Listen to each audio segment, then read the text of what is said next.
Break के बाद आपका स्वागत है। तो राजबीर शर्मा जी आपकी पंचायत में हमारे साथ मौजूद हैं।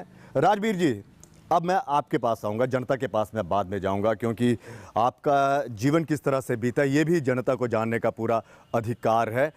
मैं आपसे जानना चाहूँगा किस तरह से, अगर गरीबों की बात की जाए, आप गरीबों का दर्द अपने पास रखते हैं, तो किस तरह से आप गरीबों की मजबूरियों को समझेंगे जब आप विधायक जाएंगे? क्योंकि अक्सर देखा जाता है हॉस्पिटल्स में जाएं तो गरीबों को वहाँ पे इलाज के लिए कोई पूछता नहीं है। अगर प्राइवेट हॉस्पिटल के जाएं तो उनके पास इतने पैसे नहीं होते। एजुकेशन की बात की जाए तो प्राइवेट स्कूल्स में वो पढ़ नहीं पाते, सरकारी स्कूलों में उन्हें कोई पूछता ही नहीं है। तो किस तरह से, आप तो खुद इस गुर्बत से निकले हुए हैं। जी, मैंने अपना जो स्कूल का टाइम था उस टाइम मेरे परिवार की आर्थिक स्थिति कमज़ोर थी। मैं गरीब नहीं था। गरीबी में और आर्थिक स्थिति कमज़ोर होने में बहुत फ़र्क होता है। हमारी आर्थिक स्थिति कमज़ोर थी और आर्थिक स्थिति कमज़ोर होने की वजह से हमें जीवन में संघर्ष करना पड़ा। स्कूल की फ़ीस कमानी पड़ी, आइसक्रीम बेच के एजुकेशन करनी पड़ी। हमारे पिताजी की यहाँ पिलूखेड़ा मंडी में चाय की दुकान होती थी। वो एक संघर्ष था जीवन का। संघर्ष करने पे ही आदमी को पता चलता है कि जीवन के मूल्य क्या होते हैं, और उन मूल्यों को हमने खूब करीबी से नज़दीक से देखा है। और उस चीज़ का आज एहसास है कि जिस आदमी के पास आर्थिक तंगी होती है वो आदमी अपने संसाधन जुटाने में असमर्थ होता है।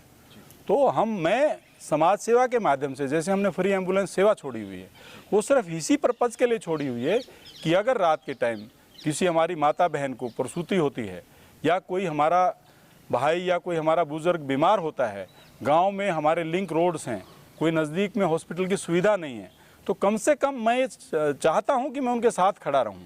मैं तो नहीं रह सकता, कम से कम जो साधन मैंने दिया है वो लोगों की सेवा के लिए, उनको हॉस्पिटल तक पहुंचाने के लिए, उस सिस्टम में हम कार्यरत हैं। ऐसे है जी, इनेलो का इस टाइम विधायक है। जनता उसके पास जाती है तो ये बोल देता है हमारी सरकार नहीं है जी। कोई भी सुनवाई नहीं होती है। आज रोड गांव में जाना, तार टूटे पड़े हुए हैं, बिजली बोर्ड वाले इकट्ठे करके ले गए, लेकिन 4 घरों में बिजली ने 4 दिन से वो बिजली बोर्ड में जा रहे हैं। एमएलए बोलता है कि मेरी सत्ता नहीं है, हम सत्ता में नहीं है। तो उसको एमएलए किस लिए बनाया? अगर हम भाई साहब को भी ऐसे ही एमएलए बनाएंगे, ये बोल दे कि हमारी सत्ता नहीं है, क्या ये अपना हक ले पाएंगे? चलिए, बहुत अच्छा सवाल है, बहुत ही अच्छा सवाल है, क्योंकि यहाँ पे जो विपक्षी पार्टी है, अगर उनके विधायकों से बात की जाए तो उनका यही कहना है कि हम सत्ता में नहीं हैं, और विपक्ष को जो विधायक है उनको इतना फंड्स नहीं मिलता कि वो काम करवा पाएँ। ये सवाल आपसे है कि आप जब विधायक बनेंगे, चलिए आपकी पार्टी का तो ये कहना है कि वो सरकार बनाएगी, लेकिन खुदा ना खास्ता अगर ऐसा ना हुआ और आप जीतते हैं, विधायक बनते हैं, तो फिर किस तरह से 90वां हक ये ले पाएंगे? इनके सत्ता में आए ना आए। ऐसा है, जो भाई ये बोलते हैं कि हमारी सरकार नहीं है, हम हक नहीं दिला पा रहे हैं जनता का, ये उनकी कमज़ोर मानसिकता है। जनता अपना अधिकार देके एक आदमी को चुनती है, वो चुनने वाले को हमारे संविधान के अनुसार विधायक कहते हैं। लेकिन मेरा मानना है वो चुनने वाला सेवक होना चाहिए और चौकीदार होना चाहिए। सेवक जब इनकी ज़रूरत पड़े तो इनके साथ मिले, चौकीदार इनके अधिकारों के लिए, क्योंकि इन्होंने अधिकार उस एक आदमी को दिया है, वो आदमी इनके अधिकारों की रक्षा करे। लेकिन जो मौजूदा विधायक हैं या जो विधायक ये बोलते हैं हमारी सरकार नहीं है, वो इनके अधिकारों की रक्षा नहीं करते हैं। वो किसके अधिकार की रक्षा करते हैं मैं बताना चाहता हूं आपके माध्यम से। बताइए। वो अपने पार्टी के आका के अधिकारों का सम्मान करते हैं, जनता के अधिकारों का सम्मान नहीं करते। अगर विधायक सफीदों हल्के का बनता है, सरकार किसी दूसरे की भी बनती है, उस विधायक का फर्ज बनता है कि उस दूसरी पार्टी के मुख्यमंत्री के पास जाए, उसको बोले श्रीमान जी हमारा हरियाणा के अंदर 90वां हिस्सा है, जो भाई साहब ने बात कही है, और हमें 90वां हिस्सा चाहिए।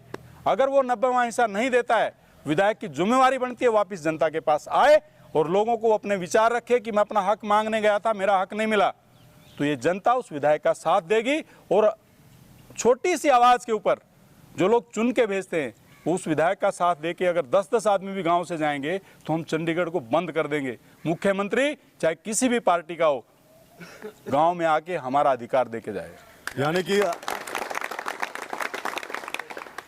कुल मिलाकर ये देखा जाए कि आप ये व्यवस्था बदलना चाहते हैं कि कोई मजबूरी नहीं, सिर्फ जज्बा होना चाहिए। प्रतिनिधि बनना है तो जनता का प्रतिनिधि बनना है, चौकीदार बनकर रहिए, जनता का चौकीदार बनकर रहना है। नरेंद्र मोदी से काफी प्रभावित पार्टी का प्रतिनिधित्व नहीं करना है, पार्टी का मान सम्मान करना है, पार्टी की नीतियों पे चलना है, पार्टी की विचारधारा पे चलना है।